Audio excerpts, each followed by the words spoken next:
الرحمن الرحيم الحمد لله رب العالمين والعاقبة للمتقين ولا عدوان إلا على الظالمين وصلى الله على نبينا محمد وعلى آله وصحبه أجمعين أعوذ بالله من الشيطان الرجيم يا أيها الذين آمنوا اتقوا الله حق تقاته ولا تموتن إلا وأنتم مسلمون. ഏറെ പ്രിയം നിറഞ്ഞ സത്യവിശ്വാസികളെ, വിശ്വാസിനികളെ, സഹോദരങ്ങളെ, സഹോദരിമാരെ, പടച്ചറബിൻ്റെ ആജ്ഞാനിർദ്ദേശങ്ങൾ ജീവിതത്തിൻ്റെ എല്ലാ മേഖലയിലും പാലിച്ച് ഭയപ്പെട്ട് ജീവിക്കണമെന്ന് ഓർമ്മപ്പെടുത്തുകയാണ്, ഉപദേശിക്കുകയാണ്. അള്ളാഹു അത്തരത്തിലുള്ള മുത്തഖീങ്ങളിൽ നമ്മെ എല്ലാവരെയും ഉൾപ്പെടുത്തി അനുഗ്രഹിക്കുമാറാകട്ടെ. നമ്മുടെ ചുറ്റുപാടുമുള്ള പ്രദേശങ്ങളിൽ ധാരാളം പ്രയാസങ്ങൾ പലരും അനുഭവിക്കുന്നുണ്ട്. അൽഹംദുലില്ലാ, നമുക്കിന്നൊരു പ്രയാസവും ഇല്ല. എന്നാൽ ഈയൊരു മഴ പെയ്തു തുടങ്ങിയപ്പോൾ വീട് നഷ്ടമായവരുണ്ട്, കച്ചവട സ്ഥാപനങ്ങൾ ധാരാളം നഷ്ടങ്ങൾ അനുഭവിച്ചവരുണ്ട്. ഒരു വേള ചില വീടുകളിലെങ്കിലും ആ വീട്ടിലെ അംഗങ്ങൾ പോലും കുറഞ്ഞവരുമുണ്ട്, മരണപ്പെട്ടുപോയ അവസ്ഥകളുമുണ്ട്. മണ്ണിനടിയിൽ ശ്വാസം കിട്ടാതെ മരണപ്പെട്ട ധാരാളം ആളുകളുണ്ട്. ഇവിടെയൊക്കെ നമുക്ക് നൽകുന്ന കുറേ ഗുണപാഠങ്ങളുണ്ട്. ജീവിതത്തിൽ എന്തും സംഭവിക്കാം. അവിടെ നമുക്കുള്ള സുരക്ഷിതത്വം എന്ന് പറയുന്നത് ഈമാൻ മാത്രമാണ്. വിശ്വാസിയായി ഈമാൻ ഉൾക്കൊണ്ട് സദാസമയവും ജീവിതത്തെ മുന്നോട്ട് കൊണ്ടുപോവുക എന്നതാണ് പരിഹാരമുള്ളൂ. പരീക്ഷണങ്ങൾ തുടർച്ചയായി വന്നുകൊണ്ടേയിരിക്കും. ഈ പരീക്ഷണങ്ങളിൽ നിന്ന് മാറി നിൽക്കുന്നൊരു സാഹചര്യമില്ല. തുടർച്ചയായി അത് വന്നുകൊണ്ടിരിക്കും. ഇപ്പോൾ നമുക്ക് തന്നെ വർഷത്തിൽ പലയിടങ്ങളിലായി വെള്ളപ്പൊക്കവും പ്രയാസങ്ങളും ഒക്കെ നമ്മൾ സ്ഥിരം ഇപ്പോൾ എല്ലാവരും അതിനു വേണ്ടി സജ്ജരായിരിക്കുന്നത് പോലെ ആയിത്തീർന്നു. മഴ പെയ്താൽ എവിടെയെങ്കിലുമൊക്കെ എന്തെങ്കിലും ഒരു പ്രയാസമുണ്ടാകുമെന്ന ഒരു നോർമൽ ചിന്തയിലേക്ക് ആളുകൾ എത്തി. പല നാടുകളിലും അതിനു വേണ്ട പരിഹാര പ്രവർത്തനങ്ങൾക്ക് വേണ്ട പ്രാക്ടീസുകളൊക്കെ നേടിയ യുവാക്കളൊക്കെ സജ്ജരായി. അപ്പം ഇതൊക്കെ നമ്മെ അറിയിക്കുന്ന കാര്യം, പരീക്ഷണങ്ങൾ തുടർച്ചയായി വന്നുകൊണ്ടിരിക്കുന്നു. ഇവിടെ നിരാശയല്ല, പ്രതീക്ഷയാണ് എപ്പോഴും ഒരു വിശ്വാസിക്കുള്ളത്. വലനബലുവന്നക്കും, നിങ്ങളെ പരീക്ഷിക്കുക തന്നെ ചെയ്യും. ഇത് അള്ളാഹു ഉറപ്പിച്ചു പറഞ്ഞ കാര്യമാണ്. അതുകൊണ്ട് ആ പരീക്ഷണങ്ങളെ ഒരിക്കലും അള്ളാഹുവിനെ പഴിക്കാതെ, റബ്ബിനെ തെറ്റായി ചിന്തിക്കാതെ, അള്ളാഹുവിനെക്കുറിച്ച് തെറ്റായ ധാരണകൾ കൊണ്ടു നടക്കാതെ എല്ലാം പ്രതീക്ഷയോടുകൂടി ജീവിക്കാൻ നമുക്ക് സാധിക്കേണ്ടതുണ്ട്. നമ്മുടെ ചുറ്റുപാടും കൂലിപ്പണിക്ക് പോകുന്ന ആളുകളുണ്ടാകാം, അല്ലേ? ഡെയിലി എല്ലാ ദിവസവും പണിക്ക് പോയി കുടുംബം നോക്കുന്ന വീടുകളുണ്ടാകാം. അവരെയൊക്കെ നമ്മളൊന്ന് എന്ത് ചെയ്യണം, ഒന്ന് ശ്രദ്ധിക്കണം. ഈ മഴ തുടർച്ചയായി പെയ്തുകൊണ്ടിരിക്കുമ്പോൾ ഒരുപക്ഷെ പണിക്ക് പോകാൻ പറ്റാതെ, ജോലി ചെയ്യാൻ പറ്റാതെ ആ വീടുകളിലും പട്ടിണി കിടക്കുന്ന അവസ്ഥകൾ ഉണ്ടായേക്കാം. അപ്പോൾ നമ്മുടെ ഒരു ശ്രദ്ധ എന്ത് ചെയ്യണം, അയൽവാസികളുടെ വീടുകളിലേക്ക് ഉണ്ടാകൽ നിർബന്ധമായ ഒരു സമയമാണിപ്പോൾ. അതൊരു വിശ്വാസിയെ സംബന്ധിച്ചിടത്തോളം അയൽവാസി ബന്ധം എപ്പോഴും ഉണ്ട്. പക്ഷേ ഈ ഒരു സമയം ഒരു പ്രത്യേക സമയമാണ്. അപ്പോൾ നമ്മൾ എന്ത് ചെയ്യണം, അയൽവാസികളുടെ വീടുകളിലൊക്കെ നമുക്കറിയുന്നവരൊക്കെ ഒന്ന് കുശലാന്വേഷണങ്ങൾ നടത്തുകയും അറിഞ്ഞിടപെടുകയും വേണ്ട സമയമാണ്. ആരെങ്കിലും ദുനിയാവിലൊരു പ്രയാസം ദൂരീകരിച്ചാൽ അല്ലാഹു സുബ്ഹാനഹു വ തആല അവൻ്റെ പ്രയാസത്തെ പരലോകത്ത് നികത്തി നൽകും എന്നാണ് പഠിപ്പിക്കുന്നത്. ദുനിയാവിൽ നമ്മളെ കൊണ്ട് കഴിയുന്നൊരു പ്രയാസത്തെ പരിഹരിക്കാൻ നമുക്ക് പറ്റിയാൽ പരലോകത്ത് നമ്മൾ പരിശ്രമിച്ചാലും പരിഹരിക്കാൻ പറ്റാത്ത സമയത്ത് അള്ളാഹു നമ്മുടെ പ്രയാസത്തെ ദൂരീകരിച്ച് തരും. അത് വലിയൊരു ലാഭക്കച്ചവടമാണ്. അതൊരു ഫുർസയാണ്, അതൊരു അവസരമാണ്. ഈ അവസരത്തെ നമ്മൾ ഉപയോഗപ്പെടുത്തണം. അവസരങ്ങളൊന്നും കാത്തു നിൽക്കില്ല എന്ന ചിന്തയും കൃത്യമായ ബോധവും നമുക്ക് വേണം. നമ്മൾ പറഞ്ഞുകൊണ്ടിരിക്കുന്ന തുടർച്ചയായ വിഷയം ഖബറുമായി ബന്ധപ്പെട്ടതായിരുന്നു. ഖബർ ജീവിതത്തിൽ രക്ഷ ലഭിക്കുന്ന ആളുകളെക്കുറിച്ച് നമ്മൾ ഖുതുബകളിലൂടെ കേട്ടു. കഴിഞ്ഞ വിജ്ഞാനവേദിയിൽ ഖബർ ശിക്ഷിക്കപ്പെടുന്ന പ്രവർത്തികളും ആളുകളെയും കുറിച്ച് നമ്മൾ പറഞ്ഞുകൊണ്ട് തുടങ്ങിയിരുന്നു. 5ഓളം സ്വഭാവങ്ങളും 5 കാര്യങ്ങളുമാണ് നമ്മൾ അവിടെ എണ്ണിപ്പറയുകയുണ്ടായത്. അതിലൊന്നാമതായി നമ്മൾ പറഞ്ഞ വിഷയം ഷിർക്ക് എന്നതായിരുന്നു. അള്ളാഹുവിൽ പങ്കു ചേർക്കുന്ന അവസ്ഥ. ഒരാൾ അള്ളാഹുവിൽ പങ്കു ചേർത്തുകൊണ്ടാണ് മരണപ്പെടുന്നതെങ്കിൽ അയാൾക്ക് ഖബറിൽ ശിക്ഷയുണ്ട് എന്ന കാര്യമാണ്. രണ്ടാമത്തെ കാര്യം, നെരിയാണിക്ക് താഴെ വസ്ത്രം ധരിക്കുന്ന കൂട്ടരെക്കുറിച്ച് നബി സല്ലല്ലാഹു അലൈഹി വസല്ലം പറഞ്ഞത് അവർക്ക് ഖബറിൽ ശിക്ഷയുണ്ട് എന്നതാണ്. മൂന്നാമത്തെ വിഷയം എന്താണ്? മൂന്നാമത്തെ കാര്യം, മൂത്രമൊഴിച്ചിട്ട് ആ മൂത്രത്തിൽ നിന്ന് മറ സ്വീകരിക്കാത്ത, അതല്ലെങ്കിൽ മൂത്രം ശരീരത്തിൽ തെറിക്കാതിരിക്കാൻ മറ സ്വീകരിക്കാത്ത വിഭാഗത്തെക്കുറിച്ചായിരുന്നു. നാലാമത്തേത് ഏഷണിയും പരദൂഷണവുമായി നടക്കുന്ന ആളുകളെ കുറിച്ചായിരുന്നു. അഞ്ചാമത്തെ വിഭാഗം ചതിച്ചുകൊണ്ടും കളവ് പറഞ്ഞുകൊണ്ടും ഒരാളുടെ സ്വത്തിനെ അന്യായമായി കൈവശപ്പെടുത്തി വച്ച മനുഷ്യനെ പറ്റിയാണ് പറഞ്ഞത്. മോഷണവും ചതിച്ചെടുക്കലും എന്ന ഒരു തലക്കെട്ടിൽ നിന്നുകൊണ്ടാണ് നമ്മൾ 5ാമത്തെ ഖബറിൽ ശിക്ഷിക്കപ്പെടുന്ന കാര്യങ്ങളെക്കുറിച്ച് പറഞ്ഞിട്ടുള്ളത്. 6ാമത്തെ കാര്യം എന്താണ്? 6ാമത്തെ കാര്യം, കടബാധ്യതയോടെ മരണപ്പെടുന്ന ആളുകളാണ്. കടത്തോടെ മരണപ്പെടുക. കടം എന്ന് പറയുന്നത് അതിനെ അറബിയിൽ പറയുന്ന പേര് ദൈൻ എന്നാണ്. ദൈൻ, ദൈനുൻ എന്ന് പറയുമ്പോൾ ദാല് യാ നൂന്, ഈ 3 അക്ഷരങ്ങളാണ് ദൈനുൻ എന്ന വാക്ക് എഴുതുമ്പോൾ എഴുതാം. അതിന് ഹർക്കത്ത് കൊടുക്കാതെയാണ് എഴുതിയിട്ടുള്ളതെങ്കിൽ അതേ വാക്കുകളെ നമുക്ക് ദീനുൻ എന്നും വായിക്കാൻ പറ്റും. അതേ വാക്കുകളാണ് ദീൻ, മതം എന്ന ആ അറബി പദത്തെ നമുക്ക് എഴുതുമ്പോൾ ആ വാചകങ്ങൾ തന്നെയാണ് എഴുതുന്നത്. അതുകൊണ്ട് തന്നെ ദൈൻ ഒരാളിൽ ഉണ്ടെങ്കിൽ അയാളുടെ ദീൻ പോകാൻ എളുപ്പമാണ്. കടം ഒരാളിൽ വന്നു കഴിഞ്ഞാൽ ആ കടത്തെ വാങ്ങിയവരിൽ നിന്ന് ഒളിപ്പിക്കാനും അവധി പറയാനും ഇയാൾ നുണയും അതല്ലെങ്കിൽ ഇല്ലാത്ത വാഗ്ദാനങ്ങളും കരാറുകളും ഒക്കെ ഏർപ്പെടും. പക്ഷെ അയാൾക്കറിയാം അയാളെ കൊണ്ടത് സാധ്യമല്ല. എന്നാൽ പോലും വരുന്നവരുടെ ആ ഒരു ആധിക്യത്തെ കുറക്കാൻ വേണ്ടി എന്ത് ചെയ്യും? ഒരു ഡേറ്റും ഒരു സമയവും ഒക്കെ പറയും. പിന്നെ അവർ ഫോൺ വിളിക്കുമ്പോഴോ അങ്ങനെ ഫോൺ എടുക്കൂല. ഇനി എങ്ങനെ വഴിയിൽ വെച്ച് കണ്ടാലോ ഞാനത് കണ്ടിരുന്നില്ല ഫോൺ, അല്ലെങ്കിൽ വിളിക്കാൻ വിചാരിച്ചിരുന്നതാണ്, ഞാൻ തിരക്കിലായിരുന്നു, മറന്നു പോയതാണ്. ഒരാളെ കാണുമ്പോഴേക്കും അയാളോട് എന്തു പറയണമെന്ന നുണയായിരിക്കും ഇയാൾ എന്ത് ചെയ്യുക? ആലോചിക്കുക. അപ്പം അയാളുടെ ദീൻ നഷ്ടപ്പെടാൻ അത് കാരണമാണ്. നബി സല്ലല്ലാഹു അലൈഹി വസല്ലമ അങ്ങനെ മരണപ്പെടുന്നവർക്ക് പരലോകം ദുഷ്കരമായിരിക്കും എന്ന് പഠിപ്പിക്കുന്നുണ്ട്. കടത്തിന് കൈ നീട്ടുവാൻ ഒരാൾ അത്യാവശ്യക്കാരനായി കഴിഞ്ഞാൽ പോലും അയാളുടെ ആവശ്യത്തിന് വേണ്ടി മാത്രം കടം വാങ്ങുക എന്നതാണ്. ഒരാൾക്ക് തൃശ്ശൂർ പോകാൻ ഒരു 40 രൂപ വേണം.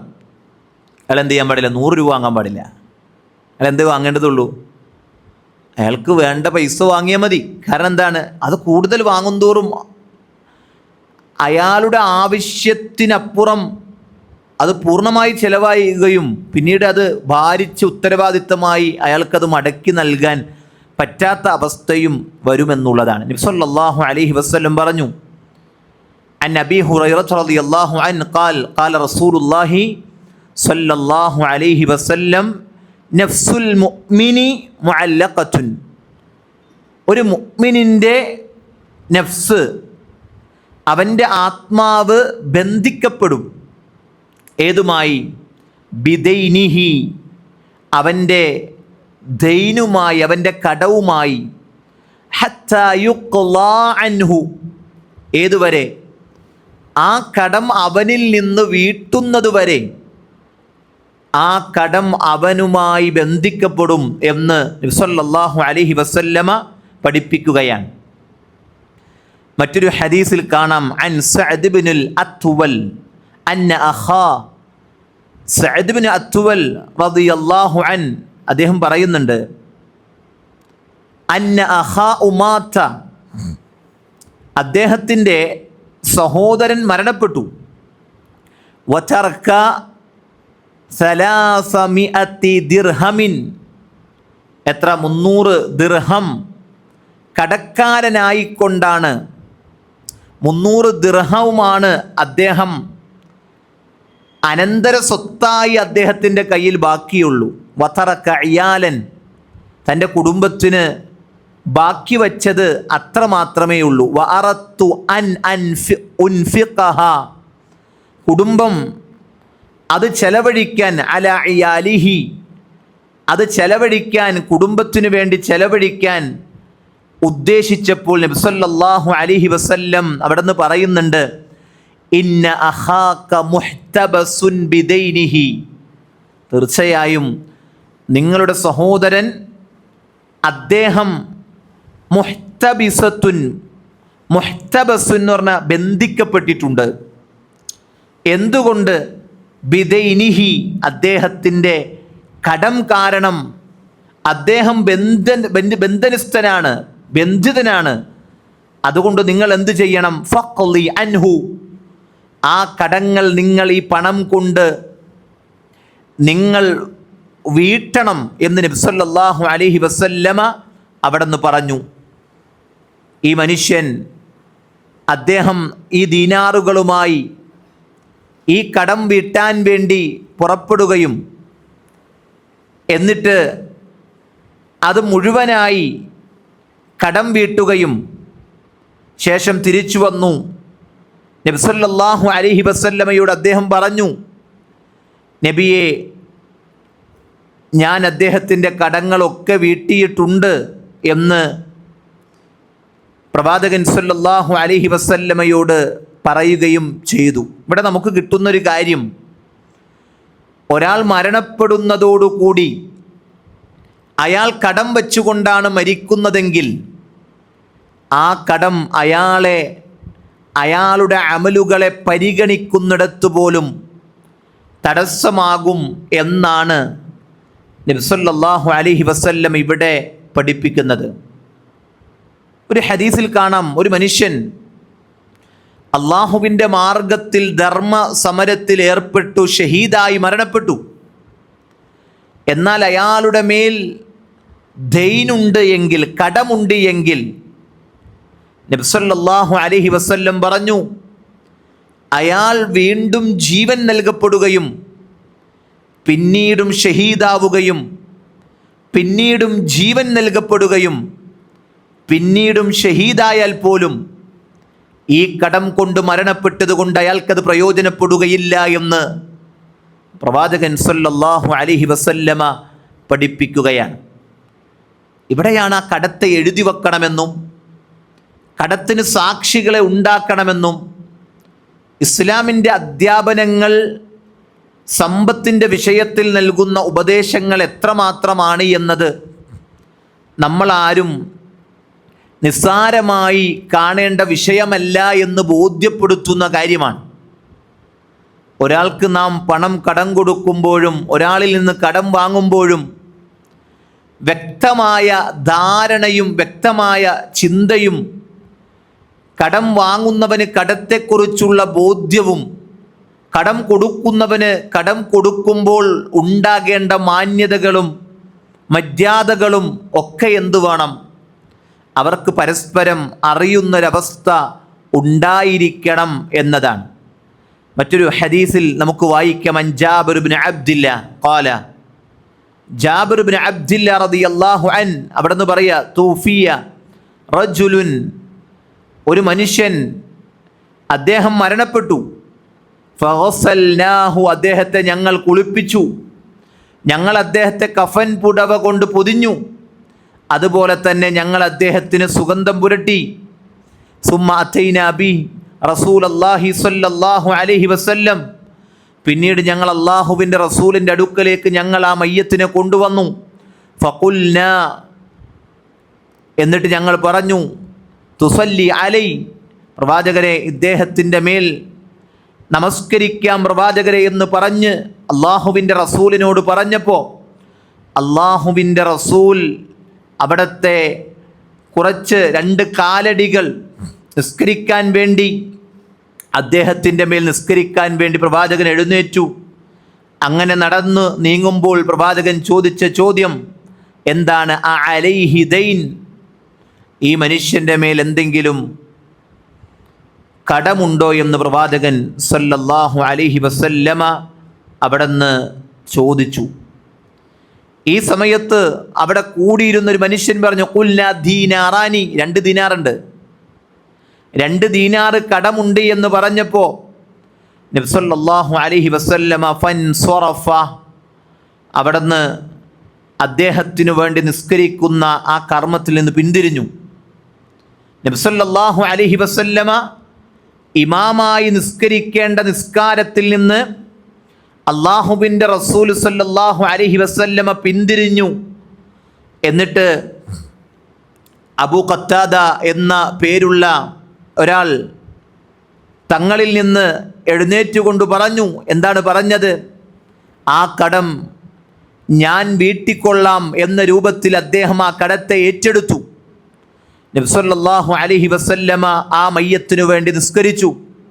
സുമ്മ ഖാല ബഅദ ദാലിക ബിയൗമൈൻ, പിന്നീട് 2 ദിവസങ്ങൾക്ക് ശേഷം നബി സല്ലല്ലാഹു അലൈഹി വസല്ലമ അവിടുന്ന് ചോദിക്കുന്നുണ്ട് ഈ മനുഷ്യനെ കണ്ടപ്പോൾ, മാ ഫഅല ദീനാറാനി, ആ 2 ദീനാറിൻ്റെ വിഷയത്തിൽ നീ എന്താണ് ചെയ്തത്? അത് വീട്ടിയോ? 2 ദീനാറാണ്, നമ്മൾ പറയുമ്പോൾ നിസ്സാരമായ പൈസയാണ്. ആ ദീനാറിൻ്റെ വിഷയത്തിൽ നീ അത് വീട്ടിയോ? ഖുൽതു ഇന്നമാ മാത അംസി, ആ മനുഷ്യൻ നിസ്സാരമായിട്ട് പറഞ്ഞു, ഇന്നലെ അങ്ങോട്ട് മരിച്ചല്ലേ ഉള്ളൂ പ്രവാചകരെ, കുറച്ച് ദിവസമായിട്ടുള്ളൂ, ഇന്നലെ മരിച്ചിട്ടല്ലേ ഉള്ളൂ, ഇന്നലെ ഇപ്പോൾ കട ഉണ്ടെന്ന് അറിയുള്ളൂ, അതിനിപ്പോൾ തന്നെ കുറച്ച് ദിവസം കഴിയട്ടെ എന്നുള്ള രൂപത്തിൽ ഈ മനുഷ്യൻ പറഞ്ഞപ്പോൾ നബി സല്ലല്ലാഹു അലൈഹി വസല്ലമ അവിടുന്ന് ഇതേ ചോദ്യം അദ്ദേഹം പിന്നീട് രാവിലെ വന്നപ്പോൾ വീണ്ടും ചോദിച്ചു, ആ ദീനാറുകൾ കൊടുത്തു വീട്ടിയോ? അദ്ദേഹം പറഞ്ഞു, അത് ഖളൈതുഹ, ഞാനതിനെ കൊടുത്തു വീട്ടി പ്രവാചകരെ. നബി സല്ലല്ലാഹു അലൈഹി വസല്ലം ഈ സമയത്ത് പറഞ്ഞ ഒരു വാചകമുണ്ട്, അദ്ദേഹത്തിൻ്റെ മയ്യത്തിൻ്റെ തൊലി ഇപ്പോഴാണ് തണുത്തത് എന്ന് പ്രവാചകൻ സല്ലല്ലാഹു അലൈഹി വസല്ലം അവിടെ നിന്ന് പറയുന്നുണ്ട്.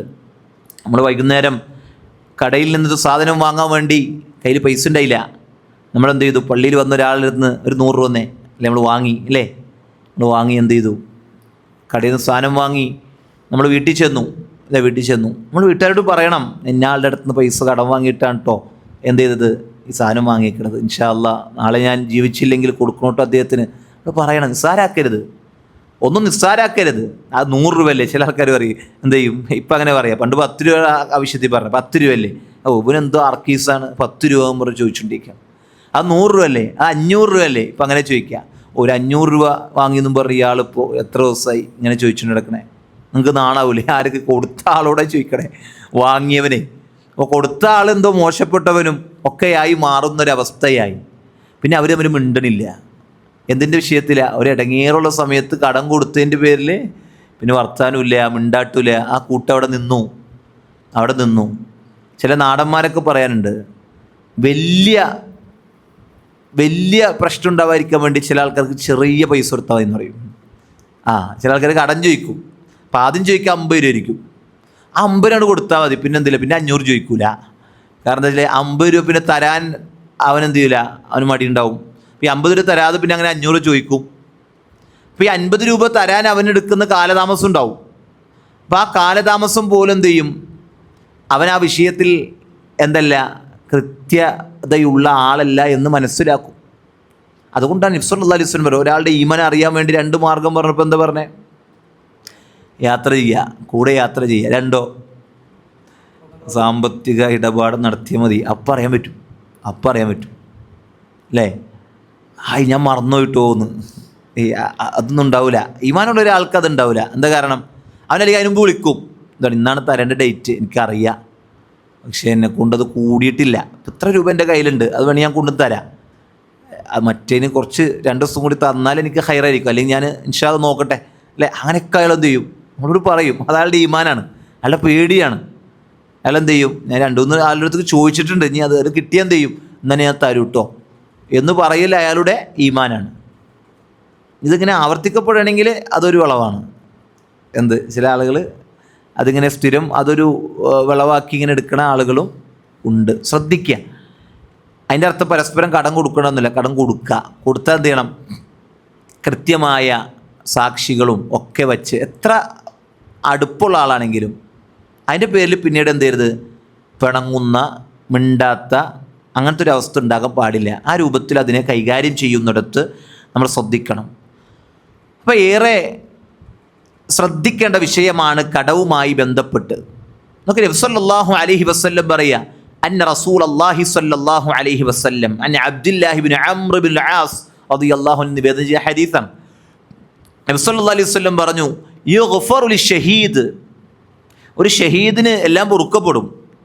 അവൻ്റെ ശരീരത്തിൽ ആദ്യത്തെ വാളുകൊണ്ട് ഏൽക്കുന്ന മുറിവിൽ നിന്ന് പൊടിയുന്ന രക്തം കൊണ്ട് അവൻ്റെ കഴിഞ്ഞു പോയ പാപങ്ങളൊക്കെ പൊറുക്കപ്പെടും. എന്നിട്ട് നബി സല്ലല്ലാഹു അലൈഹി വസല്ലം പറഞ്ഞ വാചകം എന്താണ്? കുല്ലു ദംബിൻ ഇല്ല ദൈന, എല്ലാ പാപങ്ങളും പൊറുക്കും. ഏതൊഴികെ? ഇല്ല ദൈൻ, കടമൊഴികെ. കട അല്ലാഹ് പുറത്തു തരൂല. നിങ്ങൾ ആലോചിച്ച് നോക്കിയേ, ഒരാൾ കടം വാങ്ങിയിട്ട് ആ കടം കൊടുക്കാതെ അള്ളാൻ്റെ മാർഗത്തിൽ ധർമ്മസമരത്തിൽ ഏർപ്പെട്ട്, ധർമ്മസമരം എന്ന് പറഞ്ഞാൽ എന്താ നിങ്ങൾ ആലോചിച്ച് നോക്കിയേ, നാടും വീടും കുടുംബവും സമ്പത്തും ദുനിയാവും ഒക്കെ ഒഴിവാക്കിയിട്ട് എന്ത് ചെയ്യണ്, അള്ളാഹുവിൻ്റെ ദീനിൻ്റെ മാർഗത്തിൽ ഒരാൾ ഇറങ്ങി പുറപ്പെടണ്. അയാൾ കടമുള്ളവനായിരിക്കെയാണ് മരണപ്പെടുന്നതെങ്കിലോ അവൻ്റെ പാപങ്ങളൊന്നും പൊറുക്കപ്പെടുകയില്ല. ഏത്? ഇല്ല ദൈന, ദൈനൊഴികെ. അപ്പോൾ ദൈൻ എന്ത് ചെയ്യില്ല, അങ്ങനെ ഒന്നും പുറത്ത് കിട്ടുന്ന കാര്യമല്ല എന്ന് പ്രത്യേകം നമ്മൾ മനസ്സിലാക്കണം. അപ്പോൾ മരിച്ചവരുടെ കടം വീട്ടുവാൻ എന്ത് കാണിക്കണം? ഇത്രയും നേരം നമ്മൾ കേട്ടപ്പോൾ എന്ത് മനസ്സിലായി? ധൃതി കാണിക്കണം. അതിങ്ങനെ വച്ചുകൊണ്ടിരിക്കാൻ പാടില്ല. ഒരു അനന്തര സ്വത്ത് വീതം വെക്കുന്നതിന് മുമ്പ് ആ അനന്തരാവകാശി, അനന്തര സ്വത്ത് ആരാണോ ബാക്കി വെച്ച് പോയിട്ടുള്ളത്, അയാളുടെ കടം വീട്ടിയതിന് ശേഷം മാത്രമാണ് അനന്തര സ്വത്ത് എന്ത് ചെയ്യാൻ പാടുള്ളൂ, വീതം വെക്കാൻ പാടുള്ളൂ. മനസ്സിലായില്ലേ? അയാളുടെ സ്വത്തിൽ നിന്ന് അയാൾക്കുള്ള കടം വീട്ടണം.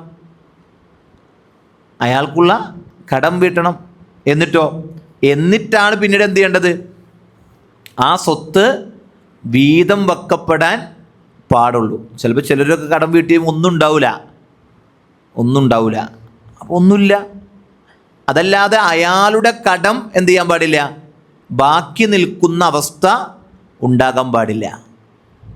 അല്ലേ? വാപ്പ മരിച്ചപ്പോൾ മോൻ പറഞ്ഞു, വാപ്പാൻ്റെ കടമൊക്കെ ഞാൻ ഏറ്റെടുത്തിട്ടോന്നു പള്ളിയിൽ വെച്ച് ഒച്ചയിൽ. അപ്പോൾ ആ നാട്ടുകാർ പറഞ്ഞു, നീ മേടിച്ച കടമെങ്കിലും തന്നാൽ മതി, വാപ്പാൻ്റെ പോയിക്കോട്ടെ എന്നാ പറഞ്ഞേ. മനസ്സിലായില്ലേ? നീ മേടിച്ച കടമെങ്കിലും തന്നാൽ മതി, വാപ്പാൻ്റെ ഞങ്ങൾ പൊരുത്തപ്പെട്ടിട്ടുണ്ട്, നീ മേടിച്ച കടം എന്ത് ചെയ്യും, അത് പെട്ടെന്ന് തന്നു കിട്ടിയാൽ മതി, കാരണം ഇത് മരണം വരെ വച്ചുകൊണ്ടിരിക്കണ്ടെന്ന് പറഞ്ഞു. അല്ലേ? അങ്ങനെയുള്ള അവസ്ഥയുണ്ട്. ഇതൊരു ശീലമാണ്. നമ്മൾ കാണിക്കുന്ന പല ശീലങ്ങളും മക്കളും പഠിക്കും. അത് ശ്രദ്ധിക്കണം. നമ്മൾ കാണിക്കുന്ന പല ശീലങ്ങളും എന്ത് ചെയ്യും, ഇത് സാമ്പത്തിക ശീലങ്ങളാണെങ്കിലും, നമ്മൾ അച്ചടക്കമുള്ള സാമ്പത്തിക ഭദ്രത കാത്തു സൂക്ഷിക്കുന്ന ഒരു വാപ്പയാണെങ്കിൽ എന്ത് ചെയ്യും, മക്കളും അത് കണ്ടുപഠിക്കും. ഒരു പൈസ അനാമത്ത് ചെലവഴിക്കാതെ എന്ത് ചെയ്യും, നല്ല മാർഗത്തിൽ നന്നായി ചെലവഴിക്കുന്ന ഒരു ഉപ്പയായി മാതൃക കാണിച്ചു കൊടുക്കുന്ന നമ്മളൊരു വാപ്പയാണെങ്കിൽ എന്ത് ചെയ്യും, മക്കളും എന്ത് ചെയ്യും, വേണ്ടാത്തതിലൊക്കെ കുറേയൊക്കെ എന്ത് ചെയ്യും, പിടിച്ചു വച്ച് നല്ല മാർഗത്തിൽ എന്ത് ചെയ്യും, ധാരാളം ചെലവഴിക്കുന്ന സ്വഭാവം അവരിലും ഉണ്ടാകും. എന്നാൽ ദുർവ്യയം നടത്തുന്ന ശീലമാണ് നമ്മുടേതെങ്കിലോ ആ ശീലം നമ്മളറിയാതെ എന്ത് ചെയ്യും, നമ്മുടെ മക്കളും കൊണ്ട് നടക്കും. ഇപ്പോൾ ചില ആളുകൾ പറയും എനിക്ക് ഷുഗർ ഉണ്ടാവുകൊണ്ട് മക്കൾക്കും ഷുഗർ വരും. എന്തുകൊണ്ട് അങ്ങനെ പറയാൻ കാരണം, ഞാൻ കഴിക്കുന്ന അതേ ഭക്ഷണ ഷെഡ്യൂൾ തന്നെയാണ് ഞാൻ വീട്ടിൽ ഫോളോ ചെയ്യണത്. ആ ഷെഡ്യൂളാണ് മക്കളും കഴിക്കണത്. എനിക്കിടുന്ന അതേ പഞ്ചസാരയാണ് മക്കളും കഴിക്കണത്. അപ്പോൾ ഇതുപോലെ കഴിച്ചെന്ത് ചെയ്യും, സ്വാഭാവികമായിട്ടും എൻ്റെ ശീലം തന്നെയാണല്ലോ മക്കൾക്കുള്ളത്. അപ്പോൾ ഷുഗർ വരും, സ്വാഭാവികമാണ്. മനസ്സിലായില്ലേ? അപ്പോൾ അവിടെ ഒരു ഷെഡ്യൂൾ മാറ്റിയാലോ എന്തെങ്കിലുമൊക്കെ വ്യത്യാസങ്ങൾ അവിടെയും കാണാൻ സാധിക്കും. അപ്പോൾ നമ്മൾ ശീലിക്കുന്ന ശീലങ്ങൾ അത് കടത്തിൻ്റെയും സാമ്പത്തിക രംഗത്തിൻ്റെ ആണെങ്കിൽ പോലും അതൊക്കെ എന്ത് ചെയ്യും, നമ്മുടെ മക്കളെയും ബാധിക്കുന്നതാണ്. ഏഴാമത്തെ കാര്യം എന്താണെന്നറിയും, 6 കാര്യങ്ങൾ പറഞ്ഞു. 6ാമത്തെ കാര്യം എന്തായിരുന്നു? കടമായിരുന്നു, കടം. 7ാമത്തെ കാര്യം ശുദ്ധിയില്ലാതെ നമസ്കാരം നിർവഹിക്കലാണ്. ശുദ്ധിയില്ലാതെ നമസ്കാരം നിർവഹിക്കലാണ്. പണ്ട് ഗൾഫിൽ ഒരാൾ പറഞ്ഞു അത്രേ, എന്താണ്, 2 ആൾക്കാർ നിസ്കരിക്കാൻ പോയി. നിസ്കരിക്കാൻ പോയപ്പോൾ 1ാമത്തെ ആൾ എന്ത് ചെയ്തു, ഇമാമിൻ്റെ ഒപ്പം നിസ്കരിക്കുന്നു. 2ാമത്തെ ആൾക്ക് ജമാഅത്ത് കിട്ടിയില്ല. നിസ്കാരമൊക്കെ കഴിഞ്ഞ് തിരിഞ്ഞ് നടന്നപ്പോൾ ജമാഅത്ത് കിട്ടിയില്ല എന്ന് വെച്ചാൽ 1 റക്അത്ത് കിട്ടിയുള്ളൂ, ബാക്കിയൊക്കെ അയാൾ പൂർത്തീകരിച്ചതാണ്. നിസ്കാരം കഴിഞ്ഞ് തിരിഞ്ഞ് നടന്നപ്പോൾ 2 പേരും കണ്ടുമുട്ടിയപ്പോൾ പരസ്പരം ചോദിച്ചു, എന്ത്, അല്ല നിനക്ക് നിസ്കാരം കിട്ടിയെന്ന് ചോദിച്ചു. അപ്പോൾ 1ാമത്തവൻ പറഞ്ഞു എനിക്ക് നിസ്കാരം കിട്ടിയെന്ന് പറഞ്ഞു. അപ്പോൾ 2ാമത്തവൻ പറഞ്ഞു എനിക്ക് നിസ്കാരം കിട്ടിയില്ല. അപ്പോൾ 1ാമത്തവൻ പറഞ്ഞു നീ ഒതുകൊടുക്കാൻ പോയിട്ടല്ലേ, ഞാൻ ഒതുകൊടുക്കാതെ പോയതുകൊണ്ട് എന്ത് ചെയ്തു, എനിക്ക് നിസ്കാരം കിട്ടി. 1ാമത്തവൻ പറഞ്ഞത് നീ ഒതുകൊടുക്കാൻ പോയിട്ടല്ലേ, ഞാൻ ഒതുകൊടുക്കാതാണ് കയറിയോണ്ട് എന്ത് ചെയ്തു, എനിക്ക് നിസ്കാരം കിട്ടി. ശരിക്കും ആർക്കും നിസ്കാരം കിട്ടി? 2ാമത്തവനല്ലേ, അല്ലേ? അപ്പോൾ ഇങ്ങനെ ശുദ്ധി എന്നുള്ളത് വളരെ പ്രധാനമാണ്, അല്ലേ? നിസ്കാരത്തിൻ്റെ താക്കോലാണ് എന്ത്, വുളു എന്ന് പറയുന്നത്. വുളു ഇല്ലാത്തവന് എന്തില്ല, നിസ്കാരമില്ല. അപ്പോൾ ശുദ്ധിയില്ലാതെ നിസ്കരിക്കുന്നവന് ഖബറിൽ എന്തുണ്ട്, ശിക്ഷയുണ്ട്. ഖബറിൽ ശിക്ഷയുണ്ട്. അതേപോലെ തന്നെ ചേർത്തൊരു ഹദീസിൽ വന്ന 2 പ്രയോഗങ്ങളാണ്. കഴിവുണ്ടായിട്ടും ആക്രമിക്കപ്പെട്ടവനെ സഹായിക്കാതിരിക്കുന്നവനാണെങ്കിൽ അവനെന്തുണ്ട്, ഖബറിൽ ശിക്ഷയുണ്ട്. കഴിവുണ്ട്, പക്ഷെ എന്തിനില്ല, ആക്രമിക്കപ്പെട്ടവനോട് ഒരു പരിഗണന അയാൾക്ക് കൊടുക്കണില്ല. അയാളുടെ വിഷയത്തിൽ ഒരു മനസ്സ് അലിയണില്ല എങ്കിൽ അയാൾക്കും ഖബറിൽ ശിക്ഷയുണ്ട് എന്ന് നബി സല്ലല്ലാഹു അലൈഹി വസല്ലം പഠിപ്പിക്കുന്നുണ്ട്. ശുറൂത്തു സ്വലാ, നിസ്കാരത്തിൻ്റെ ഷർത്തുകളിൽ പെട്ടതാണ് എന്ത്, വുളു എടുക്കുക, അല്ലേ? വലിയ അശുദ്ധിയിൽ നിന്നും ചെറിയ അശുദ്ധിയിൽ നിന്നും ശുദ്ധിയാവുക എന്നത് എന്തിൽപ്പെട്ടതാണ്, നിസ്കാരത്തിൻ്റെ ഷർത്തുകളിൽ പെട്ടതാണ്. വലിയ അശുദ്ധിയിൽ നിന്ന് ശുദ്ധിയാകണമെങ്കിൽ എന്ത് ചെയ്യണം, കുളിക്കണം. വലിയ അശുദ്ധിയിൽ നിന്ന് ശുദ്ധിയാകണമെങ്കിൽ കുളിക്കണം, അല്ലേ? കുളി നിർബന്ധമുള്ള കാര്യങ്ങളൊക്കെയുണ്ട്. ഇൻഷാ അല്ലാഹ് നമുക്ക് ഫിഖ് ഇൻഷാ അല്ലാഹ് നമുക്ക് പഠിക്കണം. നമ്മൾ ഇൻഷാ അല്ലാഹ് രാവിലത്തെ ക്ലാസ് ആ രൂപത്തിലൊക്കെ കൊണ്ടുപോകണമെന്ന് ആഗ്രഹിക്കുന്നുണ്ട്. ശനിയാഴ്ചത്തെ രാവിലത്തെ ക്ലാസ് നമുക്ക് കുറച്ച് ആൾക്കാർ പഠിക്കാൻ വേണ്ടി വന്നിരിക്കണമല്ലോ. അപ്പോൾ അവർക്ക് വേണ്ടി ആ കുറഞ്ഞ സമയം ഉള്ളത് എന്ത് ചെയ്യണം, നമുക്ക് പഠിക്കണം. നമുക്ക് പഠിച്ചാൽ എന്ത് ചെയ്യുന്നു വെച്ചാൽ കുറേ കാര്യങ്ങളിൽ ഒരു വ്യക്തതയും ഒരു ഇതൊക്കെ കിട്ടും. അത് നമ്മുടെ പിന്നീടുള്ള ജീവിതങ്ങൾക്കൊക്കെ വലിയ ആശ്വാസവും കരുത്തൊക്കെ ആയിരിക്കും ഇൻഷാ അല്ലാഹ്. കുറേ മസാലകളൊക്കെ നമുക്ക് എന്ത് ചെയ്യാൻ പറ്റും, കുറേ പ്രശ്നങ്ങളൊക്കെ പരിഹരിക്കാൻ പറ്റും. അപ്പോൾ വലിയ അശുദ്ധി എന്ന് പറയുമ്പോൾ കുളി കൊണ്ട് ശുദ്ധിയാകുന്നതാണ്. എന്നാൽ ചെറിയ അശുദ്ധിയോ വുളു കൊണ്ട് ശുദ്ധിയാകുന്നതാണ്.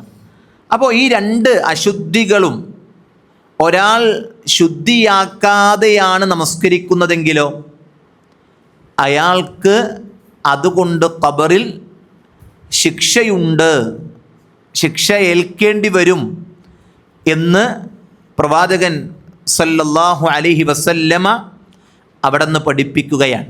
അൻ ഇബ്നു മസ്ഊദിൻ റളിയല്ലാഹു അനിൻ നബി സല്ലല്ലാഹു അലൈഹി വസല്ലം, ഇബ്നു മസ്ഊദ് റളിയല്ലാഹു അൻഹുവിൽ നിന്ന് നിവേദനം ചെയ്യുന്നു, നബി സല്ലല്ലാഹു അലൈഹി വസല്ലമ അവിടെ നിന്ന് പറഞ്ഞു, ഉമിറ ബി അബ്ദിൻ മിൻ ഇബാദില്ലാ. ഉമിറ എന്ന് പറഞ്ഞാൽ എന്താണ്? ഉമിറ അമറ എന്ന് പറഞ്ഞാൽ കൽപ്പിച്ചു എന്നാണ്. ഉമിറ കൽപ്പിക്കപ്പെട്ടു. എന്തുകൊണ്ടാണ്? ഉമിറ ബി അബ്ദിൻ, ഒരു അടിമയോട്, മിൻ ഇബാദില്ല, അള്ളാഹുവിൻ്റെ അടിമകളിൽപ്പെട്ട ഒരാളോട് എന്ത് ചെയ്തു? കൽപ്പിക്കപ്പെട്ടു. എന്താണ് കൽപ്പിക്കപ്പെട്ടത്?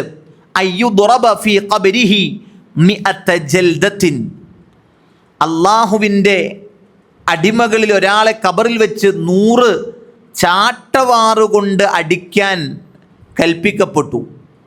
നബി സല്ലല്ലാഹു അലൈഹി വസല്ലം പറയാണ്, ഫലം യസൽ യസ്അലു വയദ്ഉ ഹത്താ സ്വാറത് ജൽദതൻ വാഹിദ ഫജുലിദ ജൽദതൻ വാഹിദ. നബി സല്ലല്ലാഹു അലൈഹി വസല്ലമ അവിടുന്ന് പറയാണ് എന്ത്? അയാളാകട്ടെ അള്ളാഹുവിനോട് പ്രാർത്ഥിച്ചുകൊണ്ടേയിരുന്നു. അവസാനം ഒരടിയായി അതെന്ത് ചെയ്തു? ചുരുക്കപ്പെട്ടു. ആ അടിയും അതേപോലെ തന്നെ ഫംതല ഖബ്റുഹു അലൈഹി നാറ, അവൻ്റെ ഖബർ ആ പൂർണ്ണമായി അഗ്നിയാൽ നിറക്കപ്പെടുകയും ചെയ്തു. ഫലമ്മ ഇർതഫഅ അൻഹു, അവൻ അതിൽ നിന്ന് വിരമിച്ചപ്പോൾ ഖാല അലാമ ജൽതുമൂനി, അല്ലേ നബി സല്ലല്ലാഹു അലൈഹി വസല്ലം പറയാം, ആ ശിക്ഷയിൽ നിന്ന്, ആ ശിക്ഷ അവനിൽ നിന്ന് ഉയർത്തപ്പെട്ടപ്പോൾ അവന് ബോധമുണ്ടായി. ഖാലു, സ്വഹാബത്ത് ചോദിച്ചു, ഇന്നക സ്വല്ലൈത സ്വലാത്തൻ ബിഗൈരി തുഹൂരിൻ. നബി സല്ലല്ലാഹു അലൈഹി വസല്ലമയോട് അവർ ചോദിച്ചു, അതല്ലെങ്കിൽ അപ്പോൾ പറയപ്പെടും. എന്താണ് പറയപ്പെടുന്നത്? ഈ സമയത്ത് ഈ മനുഷ്യനെപ്പറ്റി, ഈ ശിക്ഷ ലഭിച്ച മനുഷ്യനെപ്പറ്റി പറയുന്ന കാര്യം എന്താണ്? ഇന്നക സ്വല്ലൈത സ്വലാത്തൻ ബിഗൈരി തുഹൂർ, ഈ ശിക്ഷയൊക്കെ ഇയാൾക്ക് ലഭിക്കാനുള്ള കാരണം തുഹൂറില്ലാതെ, ശുദ്ധിയില്ലാതെ ഇയാൾ നിസ്കരിച്ചത് കൊണ്ടാണ് എന്നതാണ്. ചില ആളുകൾ ആ വിഷയത്തിൽ വളരെ അലസന്മാരാണ്. ഒരു ഗൗരവവും വച്ചു പുലർത്താത്ത ആളുകളുണ്ട്. ഒതുടുക്കുമ്പോഴൊക്കെ, അതല്ലെങ്കിൽ ജനാബത്തിൻ്റെ കുളിക്കുമ്പോഴൊക്കെ, ഒരാൾ വെറുതെ കുളിച്ചാൽ ജനാബത്തിൻ്റെ കുളി ആകൂല. അയാളുടെ മനസ്സിലിത് ജനാബത്തിൻ്റെ കുളിയാണ് എന്നെന്ത് ചെയ്യണം? കരുതി തന്നെ അയാൾക്ക് ആ ഒരു ചിന്തയോട് കുളിച്ചാൽ തന്നെയാണ് എന്ത് ചെയ്യുള്ളൂ? അത് ജനാബത്തിൻ്റെ കുളിയാവുകയുള്ളൂ. ഇപ്പം ഇന്ന് വെള്ളിയാഴ്ചയാണ്. ഇന്നൊരാൾ കുളിച്ചു, അയാൾ വെള്ളിയാഴ്ചയുടെ കുളിയായി മാത്രം ഇതിനെ കണക്കാക്കിയുള്ളൂ എങ്കിലോ, ജനാബത്തുകാരനായിരിക്കെ വെള്ളിയാഴ്ചയുടെ കുളി മാത്രമാണ് കണക്കാക്കിയതെങ്കിൽ അയാൾ ജനാബത്തിൻ്റെ കുളി അവിടെ പൂർത്തീകരിക്കപ്പെട്ടിട്ടില്ല. അത് അയാളുടെ ബാക്കി എല്ലാത്തിനെയും ബാധിക്കും. അത് വളരെ ഗൗരവത്തിൽ നമ്മൾ ശ്രദ്ധിക്കേണ്ട കാര്യം തന്നെയാണ്. അപ്പോൾ നമ്മുടെ മനസ്സിൽ എന്തു വേണം? ഇന്നതിന് ആണ് ഈ കുളി എന്നത്. എന്നാൽ രണ്ടും കൂടി ഒരുമിച്ച് കുളിച്ചൂടെ? ഒരാൾക്ക് വെള്ളിയാഴ്ചയാണ്, ജനാബത്തിൻ്റെ കുളിയുണ്ട്, ഇനി രണ്ടും കൂടി രണ്ടായിട്ട് കുളിക്കണോ? വേണ്ട, ഒരൊറ്റ കുളിയിൽ എന്ത് ചെയ്താൽ മതി? 2 നിയ്യത്ത് അതിലുണ്ടായാൽ മതി. ഏതുപോലെ ഒരാൾ പള്ളിയിൽ പ്രവേശിച്ചു, അയാൾക്ക് തഹിയ്യത്തുണ്ട്, വുളുവിൻ്റെ സുന്നത്തുണ്ട്, അയാൾക്ക് എന്ത് ചെയ്താൽ മതി? 2 റക്അത്ത് നിസ്കരിച്ചാൽ തന്നെ രണ്ടും അയാളുടെ നിയ്യത്തിനനുസരിച്ചത് ലഭിക്കുന്ന കാര്യമാണ്. ഇനി ഒരാൾക്ക് എന്തുള്ളൂ? 2 റക്അത്ത് നിസ്കരിക്കാനേ ആകെ സമയമുള്ളൂ. അയാൾ പള്ളിയിൽ കയറിയപ്പോൾ സുബഹിൻ്റെ സുന്നത്ത് നിസ്കരിച്ചിട്ടില്ല, വുളുവിൻ്റെ സുന്നത്ത് നിസ്കരിച്ചിട്ടില്ല, തഹിയ്യത്ത് നിസ്കരിച്ചിട്ടില്ല. അയാൾ എന്ത് ചെയ്തു? അയാൾ 2 റക്അത്ത് നിസ്കരിച്ചു. എല്ലാം കൂടി എന്ത് ചെയ്താൽ മതി? ആ 2 റക്അത്തിൽ അയാൾക്ക് ലഭിക്കുമെന്നുള്ളതാണ്. ഇനി സമയമുണ്ടെങ്കിൽ വേണമെങ്കിൽ എന്ത് ചെയ്യാം? തഹിയ്യത്ത് നിസ്കരിക്കാം, വുളുവിൻ്റെ 2 റക്അത്ത് നിസ്കരിക്കാം, റവാത്തിബ് സുന്നത്തുകൾ വേറെ വേറെ എന്ത് ചെയ്യാം? അയാൾക്ക് നിസ്കരിക്കുന്നിടത്ത് ശ്രദ്ധിക്കുന്നതിലും യാതൊരു കുഴപ്പവുമില്ല. അപ്പോൾ ഇവിടെയൊക്കെ നിയ്യത്ത് എന്നത് വളരെ പ്രധാനപ്പെട്ടതായി നമ്മൾ മനസ്സിലാക്കണം. അപ്പോൾ ഈ ഒരു ജൽദത്തൻ, ഈ ഒരു അടി, അയാൾക്ക് ഖബറിൽ വെച്ച് അടി ലഭിക്കാനുള്ള 100 ചാട്ടവാറിൻ്റെ അടിയുടെ സമാനമായ ഒരു അടിയായി ചുരുക്കപ്പെട്ട് ഖബറിൽ അയാൾക്ക് ലഭിക്കാനുള്ള കാരണം, അഗ്നിയാൽ ഖബർ നിറക്കപ്പെടാനുള്ള കാരണം പറഞ്ഞപ്പോൾ അവിടെ നിന്ന് ഇന്നക സ്വല്ലൈത സ്വലാത്തൻ ബിഗൈരി തുഹൂർ എന്നാണ് പറഞ്ഞത്. അതേപോലെ തന്നെ മറ്റൊരു കാരണം പറഞ്ഞതോ, വമറർത അലാ മദ്ലൂമിൻ, നീ എന്ത് ചെയ്തു? മദ്ലൂമിൻ്റെ അടുക്കലൂടെ നടന്നുപോയി.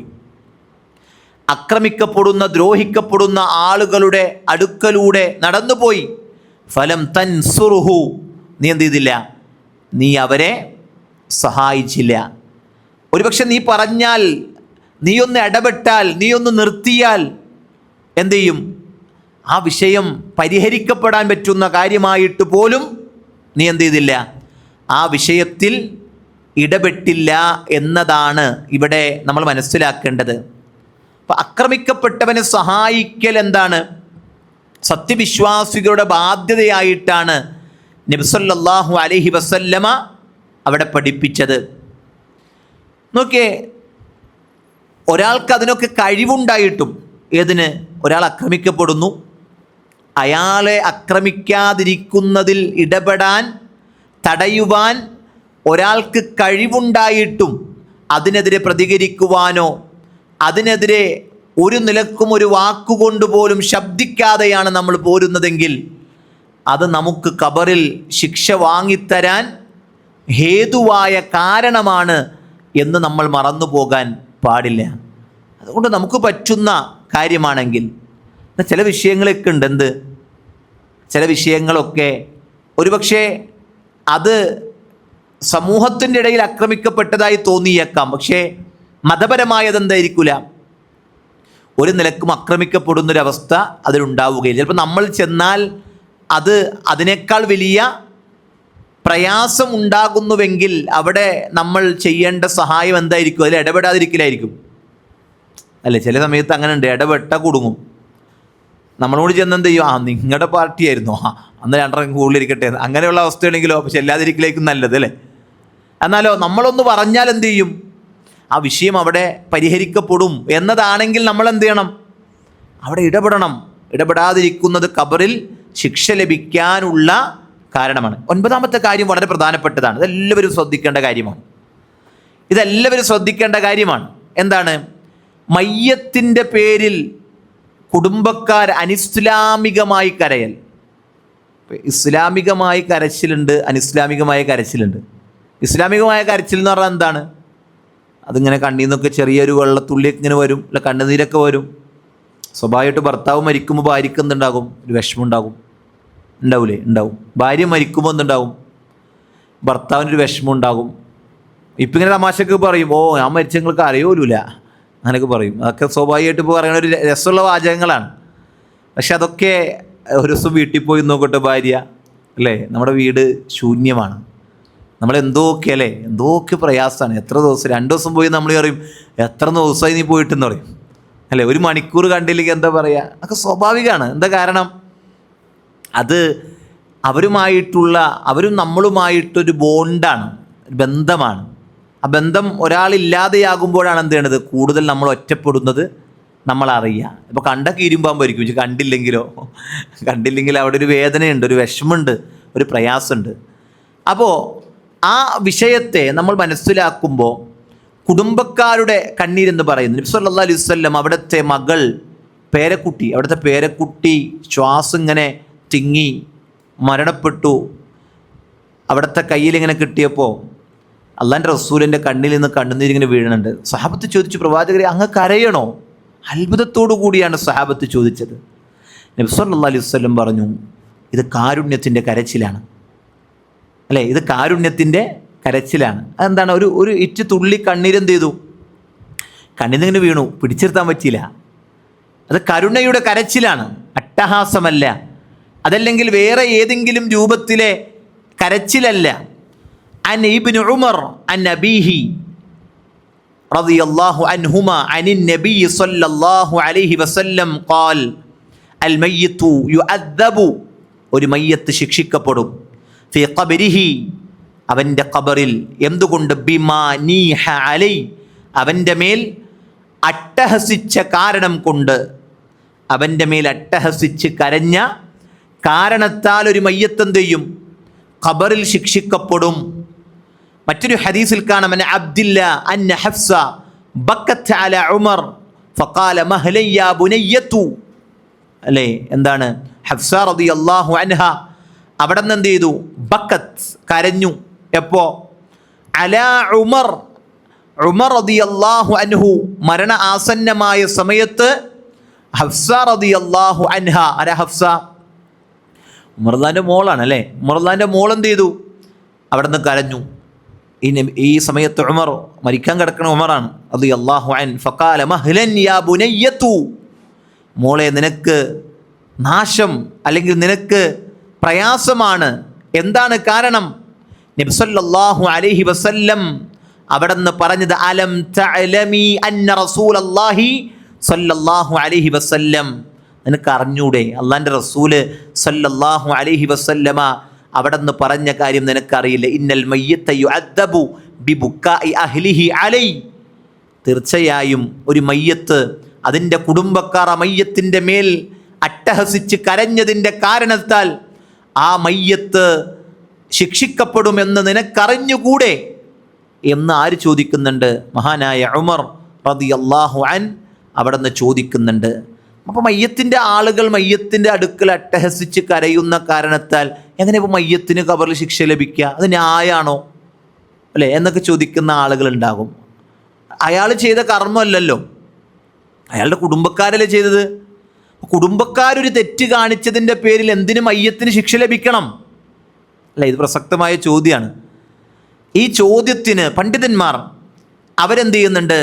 മറുപടി കൊടുക്കുന്നുണ്ട്. പരിശുദ്ധ ഖുർആനിൽ അല്ലാഹ് പറഞ്ഞു വലാ തസിറു വാസിറതൻ വിസ്റ ഉഖ്റ, ഒരാളും മറ്റൊരാളുടെ പാപഭാരം എന്ത് ചെയ്യൂല? വഹിക്കുന്നില്ല. അപ്പോൾ ഓരോരുത്തരും അവരവരുടെ പാപഭാരമല്ലാതെ മറ്റൊരാളുടെ ഭാരം എന്ത് ചെയ്യുന്നില്ല? വഹിക്കുന്നില്ല എന്ന പരിശുദ്ധ ഖുർആനിലെ സൂറത്തു സുമറിലെ 7-ാമത്തെ ആയത്തിൽ അല്ലാഹു സുബ്ഹാനഹു വ തആല അങ്ങനെ പഠിപ്പിക്കുമ്പോൾ പണ്ഡിതന്മാർ ഈ രണ്ട് ഭാഗങ്ങളെയും എടുത്തുകൊണ്ട് പഠിപ്പിക്കുന്നുണ്ട്. ഇത് രണ്ടും വൈരുദ്ധ്യമല്ല. ഈ പറഞ്ഞ ഹദീസും ഈ പറഞ്ഞ ആയത്തും ഒരിക്കലും എന്തല്ല? വൈരുദ്ധ്യങ്ങളല്ല. കാരണം എന്താണ്? ആയത്തിൻ്റെ തേട്ടം എന്ന് പറയുന്നത് ആമായിട്ടാണ്, പൊതുവായിട്ടുള്ളൊരു തേട്ടമാണ് എന്തുള്ളത്? ആയത്തിൻ്റെ പ്രയോഗത്തിൽ ഉള്ളത്. എന്നാൽ ഹദീസ് പ്രത്യേകമാക്കി പറഞ്ഞ കാര്യമാണ്. ഏതാ വിഷയം? മയ്യത്തിൻ്റെ അഹ്ലുകാർ മയ്യത്തിൻ്റെ മേൽ കരയുക എന്നത് പ്രത്യേകമാക്കി ഒരു കാര്യത്തിൽ പറഞ്ഞ കാര്യമാണ്. അപ്പം ആമായി പറഞ്ഞൊരു കാര്യത്തെ ഹാസാക്കി പറയുമ്പോൾ എന്താണ്? ആ കാര്യത്തിൽ മാത്രം ഇത് ബാധകമല്ല എന്ന് മനസ്സിലാക്കുക എന്നത് പൊതു തത്വമാണ്. അത് നമ്മൾ അറിഞ്ഞു. ഒരിക്കലും ഈ ആയത്തും ഹദീസും തമ്മിൽ വൈരുദ്ധ്യമില്ല. ആയത്ത് ആമായും ഹദീസ് പ്രത്യേകമായി ഖാസാക്കിയും പറഞ്ഞ കാര്യമാണ്. ജാഹിലിയ കാലഘട്ടത്തിൽ മയ്യത്തിൻ്റെ അടുത്തു വെച്ച് കൂട്ടമായി കരയുന്നൊരു ഏർപ്പാടുണ്ടായിരുന്നു. ഇന്നും പലയിടങ്ങളിലും നമുക്ക് കാണാം. വാപ്പ ചെയ്തതും ഉമ്മ ചെയ്തതും അല്ലെങ്കിൽ ഇന്നലകളിൽ നടന്ന കാര്യങ്ങളൊക്കെ പറക്കി പിച്ചുമ്പയും പറഞ്ഞ് അതൊക്കെ ആവർത്തിക്കപ്പെട്ട് തൻ്റെ വസ്ത്രങ്ങൾ കീറി തലമുടികൾ ആകെ കെട്ടഴിച്ച് ഒരു നിലക്ക് കരഞ്ഞുകൊണ്ട് മരിച്ച വീട്ടിൽ സമയം ചെലവഴിക്കുന്ന ആളുകളെ നമുക്ക് കാണാൻ സാധിക്കും. ഇത് ഇസ്ലാമിൻ്റെ രൂപമല്ല. ഏതുവരെ മരിച്ച മയ്യത്തിനു വേണ്ടി അവസാനം ചെയ്തു കൊടുക്കേണ്ട നിസ്കാരം പോലും നിർവഹിക്കാൻ കഴിയാത്ത രൂപത്തിൽ കരഞ്ഞ് തളർന്ന് തൻ്റെ ബെഡിൽ നിന്ന് എഴുന്നേൽക്കാൻ പോലും പറ്റാത്ത എത്ര ഭാര്യമാരെയാണ് നാം പല മരണവീടുകളിലും കാണുന്നത്? എത്ര മക്കളെയാണ് പല മരണവീടുകളിലും നമ്മൾ കാണുന്നത്? എത്ര കുടുംബ അംഗങ്ങളെയാണ് നമ്മൾ കാണുന്നത്? ഒരിക്കലും ഇത് ഇസ്ലാം പഠിപ്പിച്ച രൂപമല്ല. ജഹാലത്തിൻ്റെ, അജ്ഞതയുടെ, ജാഹിലിയ കാലഘട്ടത്തിൻ്റെ ഒരു സമ്പ്രദായമായിരുന്നു ഈ കൂട്ടക്കരച്ചിൽ എന്നുള്ളതാണ്. അതിനുവേണ്ടി ആളുകൾ ഒരുമിക്കാറുണ്ടായിരുന്നു. എന്തിന്? കരയാൻ വേണ്ടി. ഇസ്ലാം അത് ശക്തമായി വിരോധിച്ചു. അതേപോലെ വിലാപത്താൽ മയ്യത്തിൻ്റെ അടുക്കൽ ആർത്തട്ടഹസിച്ച് കരയുന്നതും, മുഖം മാന്തിക്കീറി മാറിടം അതേപോലെ പിളർത്തി ആർത്തു വിളിച്ച് അലമുറ ഇടുന്നതുമെല്ലാം തന്നെ ഇസ്ലാം ശക്തമായി വിരോധിച്ച കാര്യങ്ങളിൽ പെട്ടതാണ്. അപ്പം എന്തുകൊണ്ടാണ് ഇങ്ങനെ ചെയ്യുന്നത്? ഖബറിലുള്ള ആളുകൾക്കത് ശിക്ഷയായി ലഭിക്കാനുള്ള കാരണം, അപ്രകാരം ചെയ്യുന്നതിനെ തൊട്ട് ആരെങ്കിലും തൻ്റെ കുടുംബത്തെ വിലക്കുന്ന വിഷയത്തിൽ വസിയ്യത്ത് നൽകിയിട്ടില്ല എങ്കിൽ അയാൾക്ക് എന്ത് ചെയ്യും? അയാൾക്ക് ഖബറിൽ അതിൻ്റെ മേൽ ശിക്ഷ ലഭിക്കുമെന്നുള്ളതാണ്.